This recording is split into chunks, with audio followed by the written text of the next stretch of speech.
والصلاة والسلام على أشرف الكونين رحمة للدارين جد الحسنين مولى الكونين أعني أبا القاسم محمد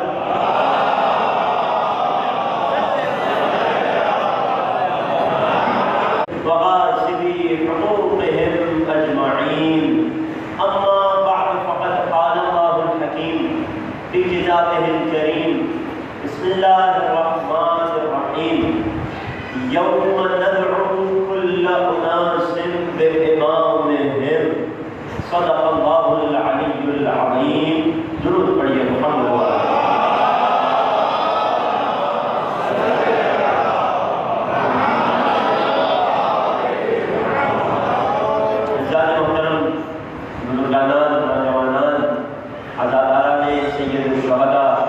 السلام علیکم ورحمۃ اللہ. اب اس کے کہ باقاعدہ اپنی گفتگو کا آغاز کروں، انتظامیہ کا یہ پیغام آپ تمام تک کی سماعتوں تک پہنچانا اپنی ذمہ داری سمجھتا ہوں کہ عزاداری سید الشہداء اور وہ بھی عزاخانے میں منعقد کرنا یہ بہت عظیم نعمت ہے. اس نعمت کا احساس دنیا والوں کو اس وقت ہوا کہ جب موجودہ حالات کے پیش نظر دنیا کے کثیر مکانات اور ممالک میں انہیں یہ نعمت نصیب نہ ہوئی، انہیں اپنے گھر تک مقید رکھا گیا. اگر خدا نے ہمیں اس عظیم نعمت سے نوازا ہے تو ہماری بھی ذمہ داری ہے کہ اس کا عملی شکریہ اس طرح ادا کیا جائے کہ احتیاطی تدابیر کو محفوظ خاطر رکھا جائے، حکومتی SOPs پر عمل کیا جائے، کوشش کی جائے کہ ماسک پہن کر فرش ادا پر تشریف رکھے تاکہ نہ آپ کے لیے خدا نخواستہ مشکل ہو اور نہ آپ کے قریب بیٹھے کسی شخص کو اذیت ہو. اگر پیغام پہنچ گیا ہے تو مل کر ایک درود پڑھیں محمد وعلى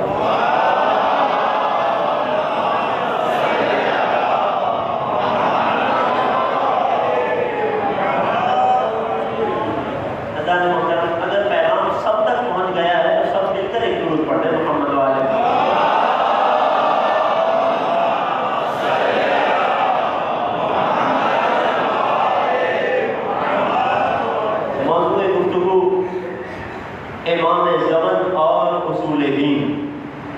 اس حوالے سے معرفت خدا اور عقیدہ توحید سے وقت کے امام کی معرفت کا کیا تعلق ہے، گزشتہ 3 دنوں کی گفتگو میں اس بات کو ہم الحمدللہ مکمل کر چکے.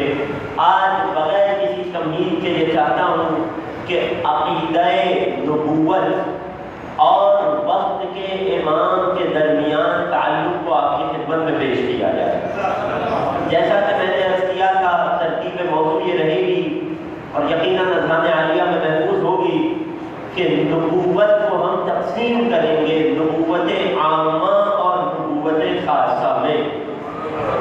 ایک مرحلے میں ہم نبوت خاصہ یعنی آخری نبی ختمی مرتبت کی نبوت کا وقت کے امام سے کیا تعلق ہے اسے پیش کریں گے، اور اس کے بعد والے مرحلے میں نبوت عامہ عمومی نبوت آدم سے لے کر عیسیٰ علیہ السلام تک کی نبوت کا وقت کے امام کی امامت سے کیا تعلق ہے اسے آپ کی خدمت میں تفصیل سے پیش کیا جائے گا. موضوع کی ترتیب ذہن میں رکھیے گا، سماعت متوجہ ہے. میں پہلی منزل کا آغاز کرنے لگا ہوں. چونکہ نبوت خاصہ سے وقت کے امام کی امامت کا تعلق بیان کے اعتبار سے مختصر ہے، لہذا اسے ہم مقدم کریں گے نبوت عامہ کے بیان پر. اگر پوچھا جائے کہ آخری نبی سے خدا کی آخری حجت کا کیا تعلق ہے، تو ایک تعلق تو وہ ہے جو یقیناً اس فرش ادا پہ بیٹھا کم سے بچہ بھی جانتا ہے، اور ایک تعلق وہ ہے کہ جو پوشیدہ ہے. وہ تعلق جو سب جانتے ہیں، جو تمام عالم اسلام کی کتب میں جس تعلق پر احادیث ملتی ہے، وہ کیا تعلق ہے کہ کائنات کے رسول نے فرما دیا المہدی من عشرتی، مہدی میری نسل میری عشرت میں ہوں گے. دوسرا جملہ حدیث کا المہدی من نسلی، مہدی میری نسل میں ہوں گے۔ اللہ اکبر، یا رسول اللہ مہدی آپ کی نسل میں ہوں گے؟ یا رسول اللہ مہدی کس کے فرزند ہیں؟ فرمایا کہ حسین کے نویں فرزند۔ یا رسول اللہ حسین تو فاطمہ زہرا کے بیٹے ہیں، فاطمہ زہرا تو آپ کی دختر ہے، یا رسول اللہ نسل تو بیٹے سے چلا کرتی ہے۔ بڑی نہیں کہ جواب آئے کہ جس طرح سے موسیٰ نے جواب دیا تھا اسی طرح رسول نے جواب دیا۔ جس طرح نبی اللہ موسیٰ کی نسل کو اللہ نے ان کے بھائی ہارون کے صلب میں رکھا تھا، بالکل ویسے ہی مجھ محمد مصطفیٰ کی نسل کو اللہ نے میرے بھائی علی مرتضیٰ کے صلب میں رکھا ہے۔ یہی وجہ تو ہے کہ فرمایا حسن و حسین علی کے صلب سے ہیں مگر بیٹے مجھ محمد کے ہیں۔ ذرا تعلق کو محسوس کیجیے اس خاندان میں۔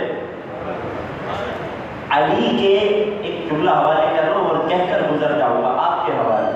علی کے نفس رسول ہونے پر، علی کے بجز رسول تمام انبیاء سے افضل ہونے پر اس سے بڑھ کر دلیل اور کیا چاہیے کہ نسل رسول کی ہے، علی کے صلب میں رکھی جا رہی ہے۔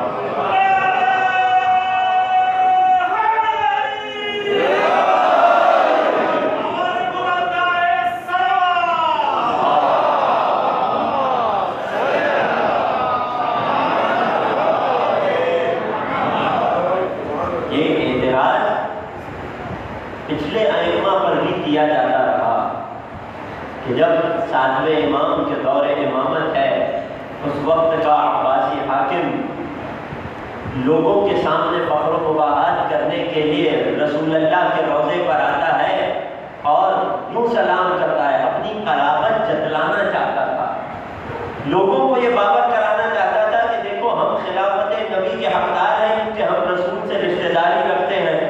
کہنے لگا السلام علیکہ یا ابن العم، یا ابن العم، اے چچا زاد آپ پر میرا سلام ہو۔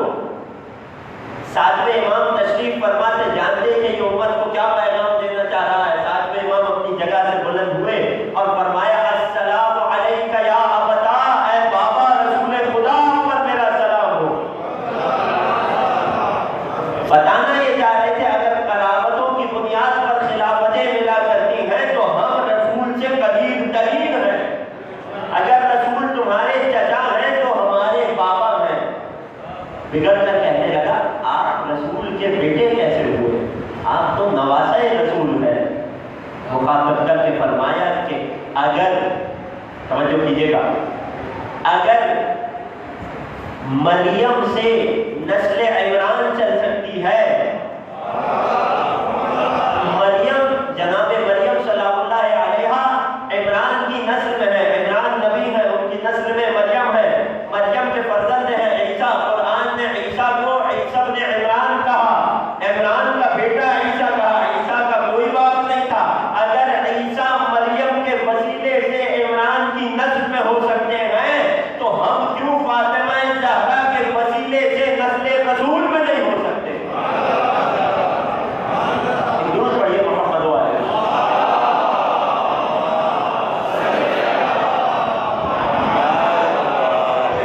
بات ہے نبوت خاصہ سے وقت کے امام کا تعلق، المہدی من نسلی، مہدی میری نسل میں سے ہے۔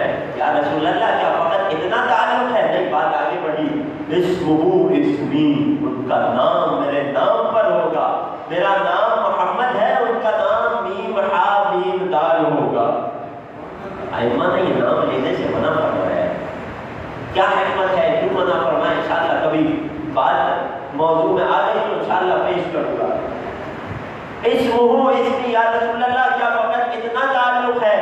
وہ کنیتہ کنیتی، ان کی کنیت بھی میری کنیت پر ابو القاسم ہوگی۔ اس قدر شباہتیں، یہ تو فقط نام کی شباہتیں ہیں، کام کی شباہتیں بھی بہت ہیں۔ شمائل، جس طرح سے لوگوں نے رسول کے شمائل بیان کیے ہیں، کیسے دکھتے تھے، چہرہ انور کیسا تھا، نقش و نقوش کیسے تھے، بال مبارک، زلف مبارک کیسی تھی، رنگ کیسا تھا، لون مبارک کیسا تھا، اسی طرح ائمہ نے ہمیں وقت کے امام کے شمائل بھی بتائے ہیں۔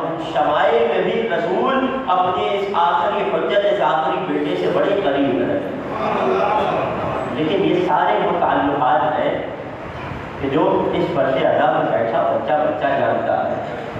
ایک اور تعلق، بڑا ہی عجیب اور گہرا تعلق، قرآن کی روح سے آپ کی خدمت میں پیش کرنا چاہتا ہوں، اور یہ تعلق پیش کر کے اس گفتگو کو تمام کر کے نبوت عامہ سے وقت کے امام کے رب پر آ جاؤں گا۔ توجہات میرے ساتھ ہیں آپ کی شخص تک۔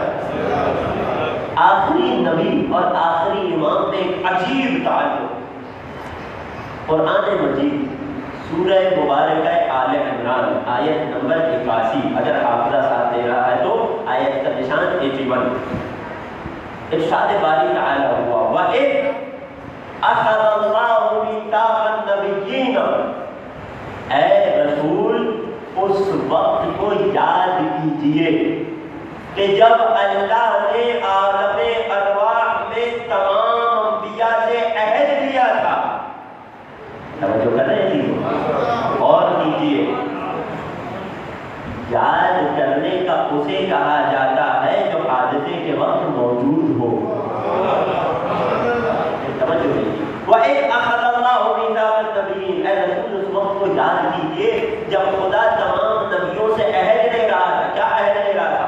لَمَا آتَيْتُكُم مِّن كِتَابٍ وَحِکْمَةٍ، کہ اے میرے انبیاء اب جب کہ میں نے تمہیں کتاب اور حکمت عطا کر دی ہے، تمہیں صاحب شریعت و دین بنا دیا ہے، ثُمَّ جَاءَكُمْ رَسُولٌ، پھر اس کے بعد میرا ایک رسول تمہارے پاس آئے گا، مُصَدِّقًا لِمَا مَعَكُمْ، اس کا عالم اور کیفیت کیا ہوگی؟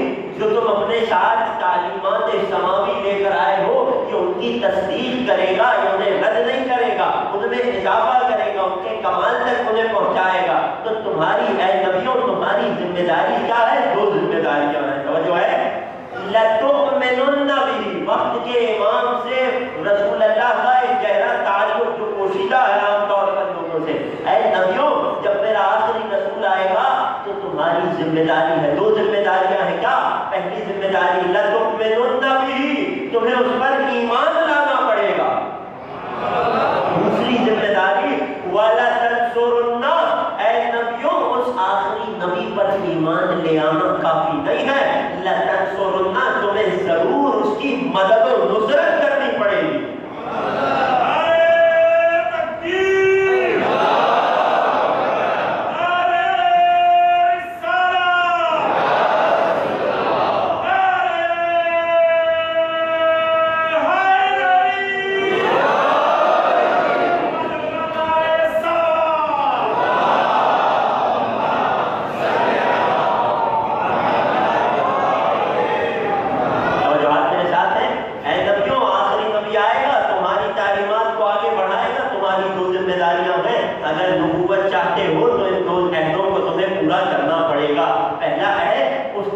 ایمان لانا پڑے گا۔ میرا سوال ہے کیا آدم سے عیسیٰ تک کوئی نبی ایسا گزرا جو رسول اللہ کی نبوت پر ایمان نہ رکھتا ہو؟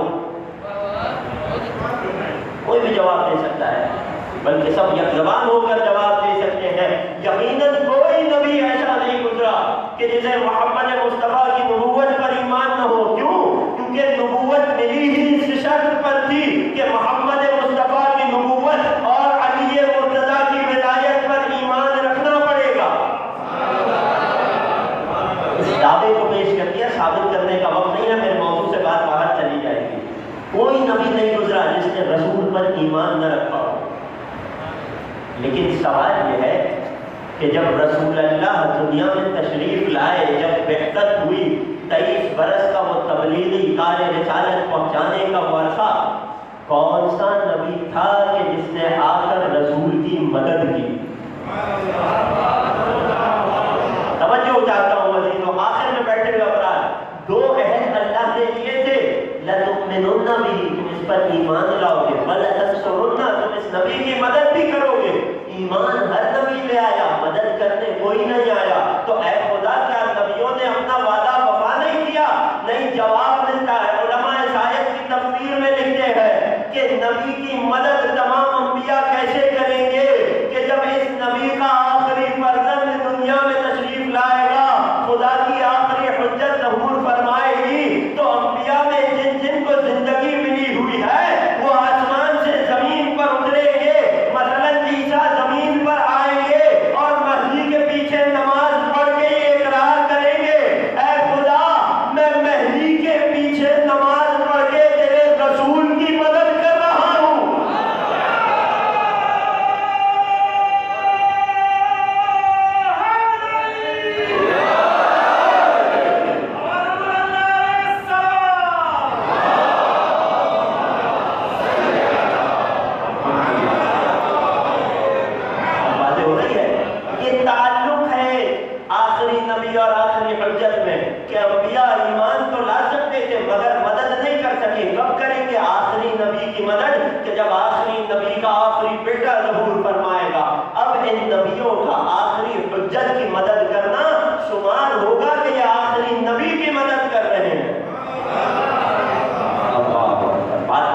خلاصتاً نبوت خاصہ اور وقت کے امام کا۔ اب چاہتا ہوں انہی متوجہ سماعتوں کو لے کر دوسرے اگلے حصے میں وارد ہو جاؤں گفتگو کے کہ وقت کے امام اور نبوت عامہ کا وقت، آدم سے لے کر عیسیٰ علیہ السلام کی نبوتوں کا اور ان انبیاء کا وقت کے امام سے کیا تعلق ہے۔ توجہ میرے ساتھ ہے؟ یہاں سے بحث تھوڑی سی گہرائی میں چلی جائے گی، لیکن میں نے کل یہ تجربہ کر لیا کہ سماعتیں شاداب ہیں، سماعتیں عالی ہیں، تو آپ کی سماعتوں پر بھروسہ کرتے ہوئے گفتگو کو اس مرحلے تک لے جاؤں گا انشاءاللہ کے ساتھ ساتھ رہیں گے۔ عمومی طور پر انبیاء کی نبوتیں، اگر ان نبوتوں کا وقت کے امام سے تعلق دیکھنا ہو تو یہ بہت وسیع موضوع ہے، ایک تعلق نہیں ہے، کئی جہتوں سے کئی قسم کے تعلقات ہیں۔ اگر ہم خلاصہ کریں، اگر ہم موضوع کو مرتب کرنا چاہیں تو ہم ان تعلقات کو تقسیم کریں گے 3 حصوں میں۔ پہلا حصہ سنن انبیاء، عمومی طور پر نبوتوں کی بات ہو رہی ہے نا، سنن انبیاء کیا مطلب ہے ابھی آج ہی تفصیل سے عرض کروں گا اس لفظ کا۔ دوسرا حصہ خصائص انبیاء، وہ خصوصیات، وہ کمالات، وہ فضائل جو اللہ نے اپنے انبیاء کو دیے، وہ سب کے سب اللہ نے اپنی آخری حجت میں رکھ دیے۔ وہ خصائص و کمالات کیا ہیں، یہ دوران گفتگو آئے گا۔ گفتگو کا تیسرا حصہ مواریث انبیاء، مواریث جمع ہے میراث کی، انبیاء کی وہ میراثیں جو اللہ نے اپنی آخری حجت کو دی۔ میراث کا مطلب تو سب جانتے ہیں نا کہ انسان اپنے پیچھے جو کچھ چھوڑ کر جائے۔ انبیاء کی میراث کی 2 قسمیں ہوا کرتی ہیں، ایک عام لوگوں کی میراث ہوتی ہے جو جاتے ہوئے بہت زیادہ کچھ چھوڑ کے جائیں تو مال و دولت چھوڑ کر جاتے ہیں، جن کا حساب انہیں دینا ہوتا ہے، جنہیں استعمال آنے والی نسلیں کیا کرتی ہیں۔ انبیاء کی میراث 2 قسموں کی ہوا کرتی ہے، ایک مادی میراث، دوسری معنوی میراث۔ مادی میراث یہ دنیاوی میراث، یہ مال و دولت، یہ اسباب۔ انبیاء بہت کم چھوڑا کرتے ہیں لیکن چھوڑا ضرور کرتے ہیں۔ ہم میراث انبیاء کے منکر نہیں ہیں عزیزوں۔ مادی میراث کی سب سے بڑی مثال وہ باغ فدق جو رسول نے اپنی بیٹی کے لیے چھوڑا تھا۔ معنوی میراث یعنی وہ انبیاء کا علم، وہ ان کی حکمت، وہ ان کی شریعت، وہ ان کی تعلیمات کہ جو انبیاء اپنے بعد آنے والوں کے لیے چھوڑے جاتے ہیں۔ اس کا تعلق مانتے اور مان سے نہیں ہے، یہ معنوی میراث ہے۔ وہ عہدے، وہ منصب جو اللہ نے انبیاء کو عطا کیے، وہ انبیاء اپنے بعد آنے والوں کے لیے چھوڑے جاتے ہیں، اسے کہتے ہیں معنوی میراث۔ ایک مثال پیش کر دوں اس کی بھی، ارشاد باری تعالیٰ ہوا سورہ بقرہ، وَإِذِ ابْتَلَىٰ إِبْرَاهِيمَ رَبُّهُ بِكَلِمَاتٍ فَأَتَمَّهُنَّ۔ اے نبی یاد کیجیے اس وقت کو بھی جب اللہ نے ابراہیم علیہ السلام کا چند کلمات سے امتحان لیا، فَأَتَمَّهُنَّ، ابراہیم ان امتحانات میں کامیاب رہے۔ ابراہیم جو نبی بن چکے تھے، توجہ کیجیے گا، جو رسول بن چکے تھے، جو خلیل بن چکے تھے، اب ان کا امتحان لیا گیا اور جب اس امتحان میں بھی کامیاب ہوئے تو باری تعالیٰ کا ارشاد ہوا، انی جاعلک للناس اماما۔ اے ابراہیم اب ہم تمہارے رتبے میں اضافہ کر رہے ہیں، تمہارے منصب کو بڑھا رہے ہیں، تم نبی تھے، رسول تھے، خلیل تھے، اب ہم تمہیں لوگوں کے لیے امام بنا رہے ہیں۔ جب ابراہیم علیہ السلام کو یہ بلند ترین منصب ملا، اب کوئی سوال نہ کرے کہ کس طرح سے انبیاء کی نبوتوں سے ائمہ کی امامتیں افضل ہو گئی۔ ابراہیم نبی تھے، خلیل تھے، رسول تھے، جب اور امتحان میں کامیاب ہوئے، منزلت بلند ہوئی تو اب امامت کا رتبہ عطا ہوا۔ یہ منصب ابراہیم علیہ السلام کو اتنا عزیز تھا کہ فوراً سے سوال کیا، قال ومن ذریتی، اے خدا یہ منصب میری نسل میں بھی عطا ہوگا۔ یہ کیا تھا؟ یہ معنوی میراث کا سوال تھا جو ابراہیم اپنے رب سے کر رہے تھے کہ اے خدا میں چاہتا یہ ہوں کہ معنوی میراث میری نسل میں بھی پہنچے. جواب آیا لا ینال عہد الظالمین، میرا یہ عہد امامت میرے بندوں میں سے ظالموں تک نہیں پہنچتا. جو تمہاری نسل میں معصوم آئیں گے انہیں ہم یہ عہدۂ امامت عطا کریں گے. اب علی کی امامت ہو یا حسن و حسین کی امامت ہو یا دیگر ائمہ کی امامت ہو، یہ ساری امامتیں کیا ہے؟ یہ ابراہیم کا وہی منصب امامت ہے. یہ ابراہیم کی میراث معنوی ہے جو اسماعیل سے ہو کر آل محمد تک پہنچی.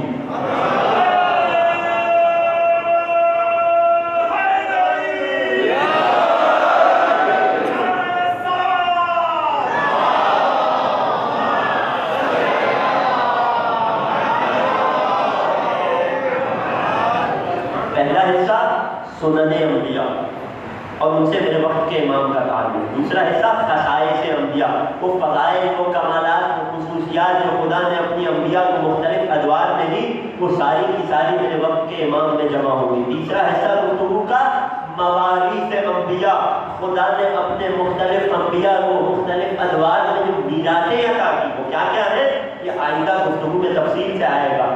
وہ تمام میراثیں چاہے معنوی ہو چاہے مادی ہو، وہ سب کی سب اللہ نے اپنی آخری حجت، اپنے باقی ماندہ خزانے بقیت اللہ کے حوالے کر دی. موضوع کی ترتیب واضح ہو گئی. نبوت عامہ سے وقت کے امام کے تعلق کی بحث تین حصوں میں ہوگی: سنن انبیاء، خصائص انبیاء اور مواریث انبیاء. سب سے پہلے حصے پر آ جائیے. سنن انبیاء کیا مطلب ہے؟ بات کا آغاز کرنا چاہتا ہوں، مل کر ایک درود پڑھیں محمد والے.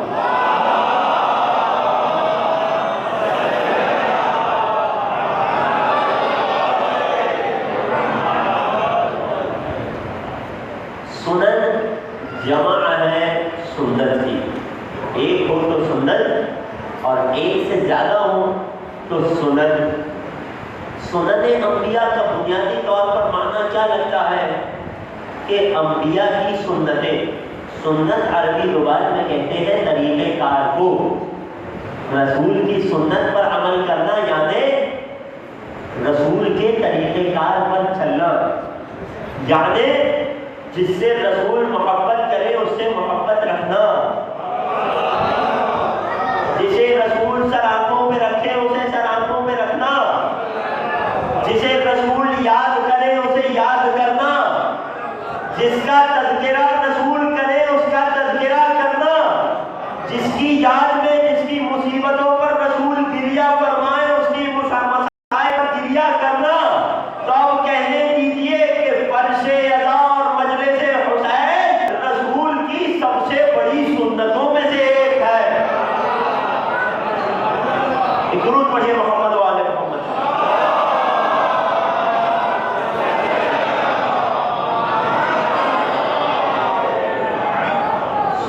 سنت کی جمع، سنت یعنی طریقہ. سنت انبیاء کا ظاہری معنی کیا لگتا ہے؟ انبیاء کا طریقہ، انبیاء کی سنتیں. لیکن یہاں مراد ہماری یہ نہیں ہے. مراد کیا ہے؟ سنت انبیاء سے مراد، توجہ کیجیے گا، خدا کی وہ سنتیں ہیں، خدا کا وہ طریقہ کار ہے جو اس نے اپنے انبیاء میں جاری فرمایا. در حقیقت یہ وہ سنتیں ہیں کہ جنہیں جاری خدا نے کیا. یہ سنتیں خدا کی ہیں، یہ طریقہ کار خدا کے ہیں، لیکن جاری انبیاء پر ہوئی. اس وجہ سے ہم انہیں نسبت دے رہے ہیں انبیاء کی. یہاں تک بات واضح ہو گئی. تو مراد کیا ہے؟ وہ خدا کی سنتیں، وہ خدا کا طریقہ کار. یہ کیا ہوتا ہے؟ تھوڑی سی تفصیل اور آئے گی. نوجوانوں کو حوصلہ رکھنا ہے انشاءاللہ آج کی گفتگو میں. خدا کی جاری کردہ وہ سنتیں جو اس نے اپنے انبیاء میں جاری فرمائی. سنت خدا کیا ہوتی ہے؟ سنت خدا وہ خدا کا فیصلہ ہوا کرتا ہے جو مخلوقات پر جاری اور نافذ ہوتا ہے. اور اس سنت خدا کی خصوصیت کیا ہے؟ قرآن فرماتا ہے فَلَن تَجِدَ، دو قانون سنت خدا کے بارے میں، خدا کے طریقے اور اس کے نظام کے بارے میں. خدا کوئی قانون بنا دے، خدا کوئی سنت جاری کر دے بارے میں کہتا ہے فَلَن تَجِدَ لِسُنَّتِ اللَّهِ تَبْدِيلًا، تم خدا کی سنت میں کسی قسم کی تبدیلی نہ پاؤ گے۔ دوسرا قانون، اب تک بات سمجھ آ گئی، اب ذرا دوسرا قانون دیکھیے، فَلَن تَجِدَ لِسُنَّتِ اللَّهِ تَحْوِيلًا، تم خدا کی سنت اور اس کے طریقے میں کسی قسم کی تحویل بھی نہیں پاؤ گے۔ یہ کیا مطلب ہے؟ دو چیزیں ہیں جن کا انکار کیا جا رہا ہے، جنہیں خدا کی سنتوں سے، اس کے جاری کردہ قوانین سے سلب کیا جا رہا ہے۔ پہلی کیا؟ تم خدا کی سنت میں کسی قسم کی تبدیلی بھی نہ پاؤ گے۔ دوسرا کیا؟ تم خدا کی سنتوں میں کسی قسم کی تحویل بھی نہ پاؤ گے۔ اے خدا، اس تبدیلی اور تحویل میں کیا فرق ہے؟ جواب آئے گا میری حجتوں سے پوچھ لو۔ خدا کی سنتوں کو سمجھنا پڑے گا تاکہ یہ سمجھ آ سکے کہ کس طرح سے وہ سنتیں انبیاء میں جاری ہوئی، اور یہ طے ہو سکے کہ کس طرح سے وہ سنتیں میرے وقت کے امام میں جاری ہوئی۔ بات واضح ہے، موضوع کا ارتباط واضح ہے۔ تم خدا کی سنتوں میں نہ تبدیلی پاؤ گے، تم خدا کی سنتوں میں تحویل بھی نہیں پاؤ گے۔ اے خدا، کیا مطلب ہے؟ توجہ کیجیے گا، اس آیت کی تفسیر اس منبر کے تقدس سے پیش کر رہا ہوں۔ تم نہ تبدیلی پاؤ گے نہ تحویل پاؤ گے۔ دو لفظ ہیں جو آپ کی خدمت میں پیش کرنا چاہتا ہوں۔ ایک ہے مجرِ سنن، یاد کر لیجیے کیا لفظ ہے اگر میرے ساتھ سفر کرنا ہے۔ پہلا لفظ ہے مجرِ سنن، دوسرا لفظ ہے مجرِ سنن۔ ایک ہے سنن کا مجری اور ایک ہے انہی سنن کا مجرا۔ عربی زبان کے لفظ ہے مگر اردو میں بھی مستعمل ہے۔ میں اور آسان کروں بات کو، توجہ ہے؟ ناز علی تو سب کو یاد ہے نا؟ توجہ کیجیے گا، ان دونوں لفظوں کو سمجھانا ہے تاکہ تبدیل اور تحویل کا فرق سمجھ آ سکے اور قرآن کی آیت میں بیان کیے گئے یہ دونوں قوانین سمجھ آ سکے۔ تبدیل اور تحویل کا کیا فرق ہے؟ اس کے لیے ہم نے دو الفاظ کا سہارا لیا، ایک ہے مجرِ سنن، ایک ہے مجرِ سنن۔ ان دونوں لفظوں کا کیا مطلب ہے؟ اس کے لیے جس طرح سے ہم تمام مشکلات کو حل کرنے کے لیے ناز علی کا سہارا لیتے ہیں، اس لفظ کی مشکل کو حل کرنے کے لیے بھی ناز علی کا سہارا لیتے ہیں۔ ناز علی سب کو یاد ہے نا؟ کیا جملے ہیں؟ ناز علی مظہر العجائب۔ اب خدا کا اپنے رسول سے یہ کہہ دینا ناز علی خیبر میں، علی کو پکارو مشکل کا وقت آ گیا ہے، یہ حکم کیا ہے؟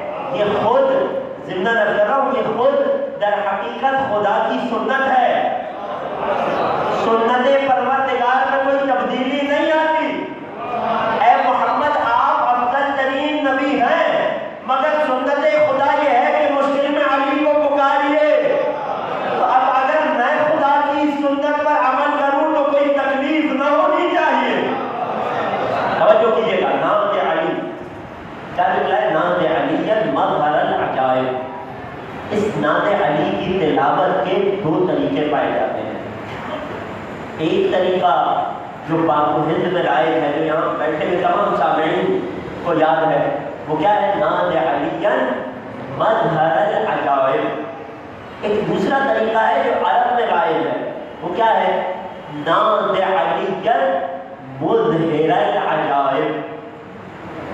ایک طریقہ مظہر العجائب، دوسرا طریقہ مظہر العجائب۔ لطف محسوس کریں گے اگر سنیں گے تو یہ فرق جو مظہر عجائب اور مظہر عجائب میں ہے، وہی فرق مجرِ سنن اور مجرِ سنن میں بھی ہے۔ جو کہتے ہیں کیا فرق ہے دونوں لفظوں میں؟ مظہر عجائب، مظہر کہتے ہیں اس محل کو، اس جگہ کو، اس ذات کو، اس زمین کو کہ جہاں پر عجائب کا اظہار ہو۔ جس بستر موت پہ انسان کو نیند نہ آئے، اس پر سکون و اطمینان سے سو جانا یہ عجوبہ نہیں تو کیا ہے؟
قرار ناد علیاً مظہر العجائب، مظہر کہتے ہیں اظہار کرنے والے کو، اللہ مظہر العجائب یعنی علی عجائبات کا اظہار کرنے والے ہیں، علی سورج کو پلٹائے دکھائی دیتے ہیں، علی مردے کو جلاتے دکھائی دیتے ہیں، یہ وہ عجائبات ہیں جن کا اظہار علی کی ذات میں نہیں ہو رہا، یہ وہ عجائبات ہیں کہ جن کا اظہار علی کر رہے ہیں۔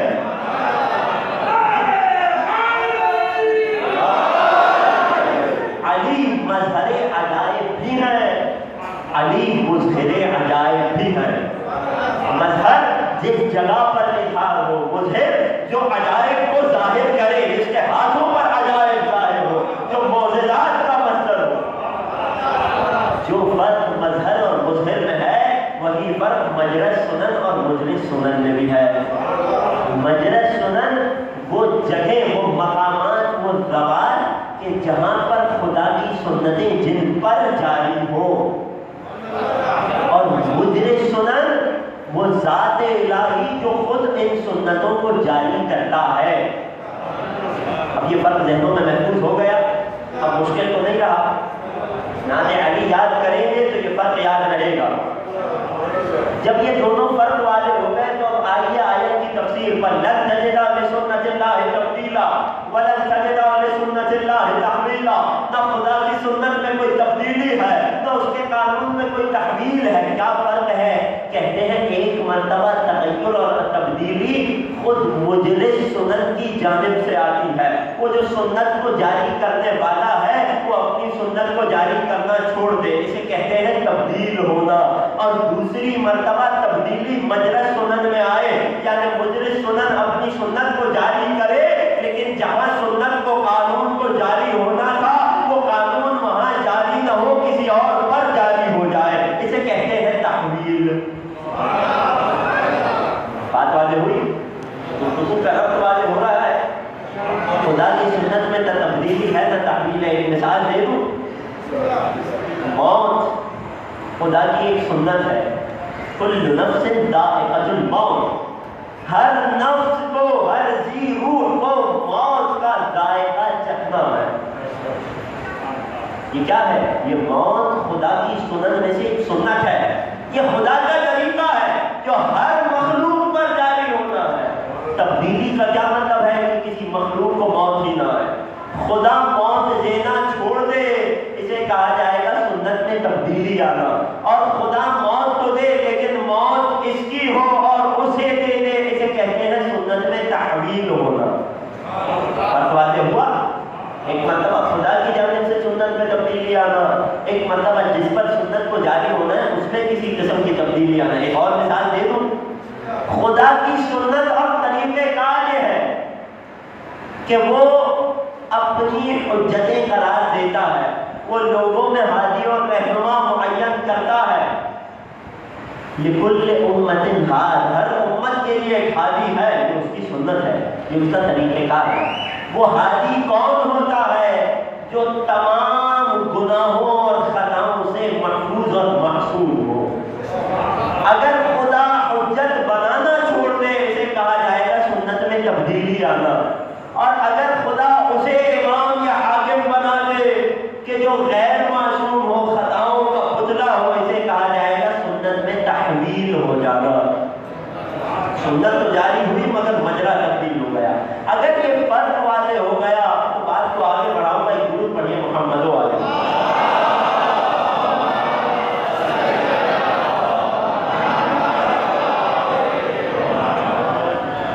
خدا نے مختلف انبیاء میں، سنت کی اور بھی تقسیمات ہیں جس کی طرف میں نہیں جا سکا وقت کی وجہ سے، خدا نے اپنے 1,24,000 انبیاء میں مختلف سنتوں کو اپنایا۔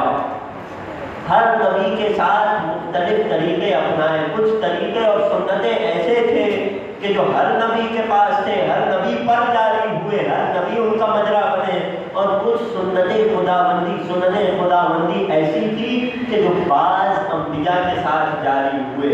ربط اس موضوع کا میرے وقت کے امام کے ساتھ یہ ہے کہ وہ ساری سنتیں جو اللہ نے اپنے انبیاء میں جاری کی وہ سب کی سب میرے وقت کے امام میں جاری ہوگی۔ وہ سنتیں کیا ہیں، وہ سنتیں کون سی ہیں، آج تو دامن وقت میں گنجائش نہیں بچی، کل اسی موضوع کی اور تفصیل سے آغاز ہوگا۔ وہ کون سی سنتیں انبیاء ہیں، خدا کی وہ کون سی سنتیں اور طریقے ہیں جو مختلف انبیاء میں آئے اور میرے وقت کے امام بھی ان سے خالی نہ رہیں گے۔ روایات آل محمد کی روشنی میں کل یہاں سے بات کا آغاز کریں گے۔ آج بات کو یہی روکے جا رہا ہوں، سنت خداوندی کبھی تبدیل نہیں ہوتی، سنت خداوندی کبھی تحمیل نہیں ہوتی۔ اس مشکل بات کو آپ کی سماعتوں میں راسخ کرنے کے لیے چاہتا ہوں کہ ایک اور مثال آپ کی خدمت میں پیش کروں۔ قرآن کا قانون یہ کہتا ہے کہ وہ بنی اسرائیل، توجہ کیجیے گا، اس مثال سے میں اپنے مسائل سے جڑ جاؤں گا، وہ بنی اسرائیل کہ جن کا ایک دور میں طریقہ یہ رہا، وتیرہ یہ رہا کہ روایت کہتی ہے طلوع فجر سے لے کر طلوع شمس تک، فجر ہونے سے لے کر طلوع آفتاب ہونے تک، مغرب تک نہیں۔ اس قوم کا طریقہ کار یہ تھا کہ اتنے مختصر سے وقت میں یہ قوم 70 انبیاء کا خون بہا دیتی تھی، خدا کی حجتوں کا قتل ناحق کرتی تھی، اور پھر انہیں ذرا برابر حیا بھی نہیں آتی تھی۔ جب سورج شروع ہوتا تھا تو یہ اپنے بازاروں میں کاروبار اسی عام طریقے سے چلاتے تھے۔ اتنے بے حیا ہو چکے تھے کہ ان کے کانوں پر جوں تک نہیں رہتی تھی۔ خدا نے انہیں ایک عذاب دیا۔ وہ کیا عذاب تھا؟ وہ عذاب خدا کی ایک سنت تھی کہ جو اس قوم پر جاری ہوئی۔ کیونکہ یہ قوم اللہ کی حجتوں کو قتل کرتی تھی۔ وہ طریقہ اور سنت کیا تھی؟ قرآن کی آیت کہتی ہے بنی اسرائیل کی اس قوم کے بارے میں وَضُرِبَتْ عَلَيْهِمُ الذِّلَّةُ وَالْمَسْكَنَةُ، حجت خدا کو قتل کرنے کی سزا انہیں یہ ملی۔ خدا کی سنت ان پر یہ جاری ہوئی کہ اس قوم پر ذلت اور مسکنت کو دے مارا گیا، ذلت اور رسوائی کو ان کے چہروں پر دے مارا گیا۔ وَبَاءُوا بِغَضَبٍ مِّنَ اللَّهِ، اور قتل انبیاء اور قتل حجت کے نتیجے میں یہ لوگ خدا کے قہر اور اس کے غضب کے خریدار رہے۔ توجہ کر رہے ہیں؟ یہ خدا کی سنت ہے۔ دو سنتیں ضربت علیہم الذلۃ والمسکنہ۔ پہلی سنت یہ کہ ان پر ذلت و رسوائی کو تھوپ دیا گیا۔ دوسری سنت یہ وباءوا بغضب من اللہ، یہ لوگ خدا کے غضب اور قہر کے خریدار ہیں۔ خدا کی یہ سنت کہاں جاری ہوتی ہے؟ خدا کی حجتوں کو قتل کرنے والوں میں۔ اب سمجھ آیا کہ دربار یزید میں شہزادی زینب علیہ نے جب خطبہ ارشاد فرمایا تو قرآن کی اسی آیت سے تمسک کر کے بتایا وَضُرِبَتْ عَلَيْكُمُ الذِّلَّةُ وَالْمَسْكَنَةُ، اے یزید تیرے چہرے پر قیامت تک کے لیے ذلت اور رسوائی کو تھوپ دیا گیا ہے۔ وَبُعْتُمْ بِغَضَبِ اللَّهِ، اور تم حسین کے قتل کے نتیجے میں خدا کے غضب اور قہر کے خریدار بن چکے ہو۔ بتا یہ نہیں تھی کہ خدا کی سنت جو اپنی حجتوں کے قتل میں جاری ہوئی تھی اس سنت میں نہ تبدیلی آئی نہ اس میں کسی قسم کی تحویل آئی۔ اگر مثال والے ہو گئی تو ایک درود پڑھے محمد والے۔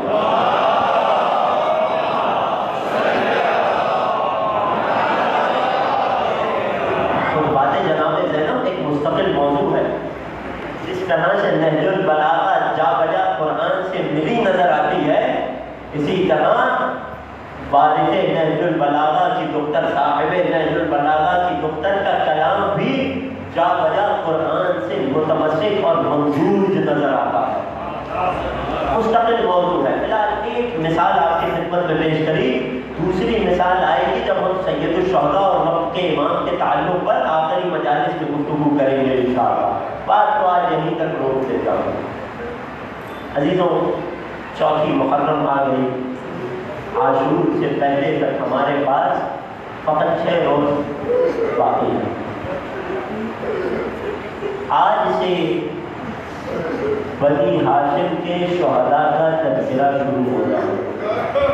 بہت دل تھا کہ جون و حبیب و زہیر ابن قین و مسلم ابن عوصجہ جیسے باوفا اصحاب کو بیان کیا جائے، مگر میں کیا کروں، دامن وقت میں دنوں میں اتنی گنجائش نہیں ہوتی۔ آج بنی ہاشم کے شہداء کے تذکرے کا آغاز ہے۔ اگر اب تک بھی کوئی رونے کے لیے آمادہ نہ تھا تو آج اپنے آپ کو تیار کر لیجیے، اور حق ہے کہ اگر بنی ہاشم کی قربانیوں کا ذکر کا آغاز کیا جائے تو شہزادی زینب علیہ سے ہی کیا جائے۔ کتنی قربانیاں شہزادی سے، کربلا کے مصائب کا آغاز بھی اسی شہزادی کی قربانی پر ہوتا ہے، اور کربلا کے مصائب کا اختتام بھی شہزادی کی قربانی پر ہوتا ہے۔ میری شہزادی کا کردار اگر دیکھنا ہو تو یوں دیکھیے کہ یہ علی کی وہ علی بیٹی ہے کہ دو اماموں کے ساتھ اس نے کربلا کو فتح کیا۔ حسین مدینے سے کربلا تک لے کر آئے ہیں قافلے کو، کربلا سے مدینے تک سید سجاد قافلہ لے کر چلے ہیں، لیکن زینب نے مدینہ سے مدینہ تک اپنا کردار ادا کیا۔ میری شہزادی میرا سلام ہوا، خدا ہمیں آپ کی زیارت نصیب فرمائے، آخرت میں آپ کی شفاعت نصیب فرمائے، آپ کے روضہ مقدس کی حفاظت فرمائے۔ اے شہزادی، کیا پہاڑ جیسا دل ہے آپ کا، کیا کلیجہ ہے میری شہزادی کا، ذرا غور تو کیجئے۔ جب سفر پر نکلے ہیں تب سے شہزادی زینب اپنی قربانی کو تیار کر رہی ہے۔ ارباب مقاصد لکھتے ہیں یہاں تک کہ جب شب عاشور آ گئی، شہزادی نے اون محمد کو اپنے خیمے میں بلایا۔ یہ شہزادی مدینہ سے اپنی قربانی کے اعمال، اپنی قربانی کے لیے تیار ہو کر چلی ہے۔ جملہ پوری ذمہ داری سے کہہ رہا ہوں، کسی ماں نے اپنے بچوں کی قربانی کے لیے وہ انتظام اور تیاری نہیں کی تھی جو شہزادی زینب اپنے ساتھ کر کے چلی گئی۔ ارباب مقاصد لکھتے ہیں شہزادی مدینے سے اپنے شہزادوں کے لیے نئے لباس اور نئے عمامے لے کر چلی تھی۔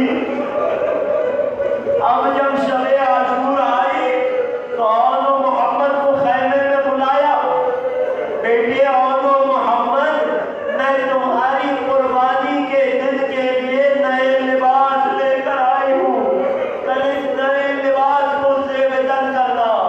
اے شہزادوں، تم جعفر طیار کے پوتے ہو، تم حیدر کرار کے نواسے ہو، اپنی مادر کو رسوا نہ کرنا، کل حسین کے بچوں سے پہلے زینب کے بچے قربان ہونے چاہیے۔ کیا کوئی ماں ہو سکتی ہے جو اپنے بچوں کی قربانی میں جلدی کرے؟ عجیب صبر کا پہاڑ ہے میری شہزادی، ام المصائب ایسے ہی تو نہیں کہا جاتا میری شہزادی۔ اجرکم علی اللہ، اجرکم علی الزہرا۔ ہاں عزیزوں، روز عاشور آیا، اصحاب باوفا شہادت کے رتبے پر فائز ہو چکے۔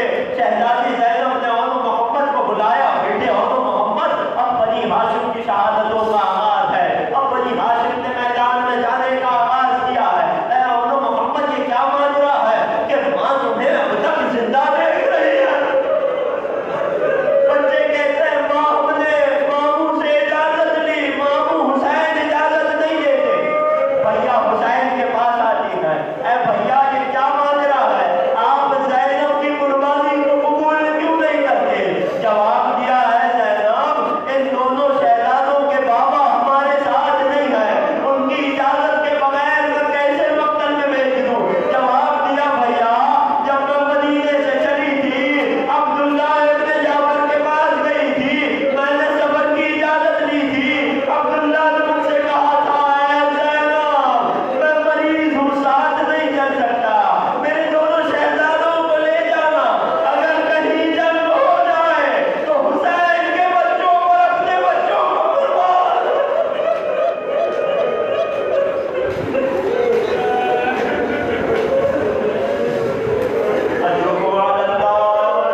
یہ واسطہ محمد والے محمد کا ہمارے اس خرسے کو اپنی بارگاہ میں قبول فرما، ہمارے ناسیوں کو قلب نازنین مادر اور محمد کے لیے مرہم کا باعث قرار دے۔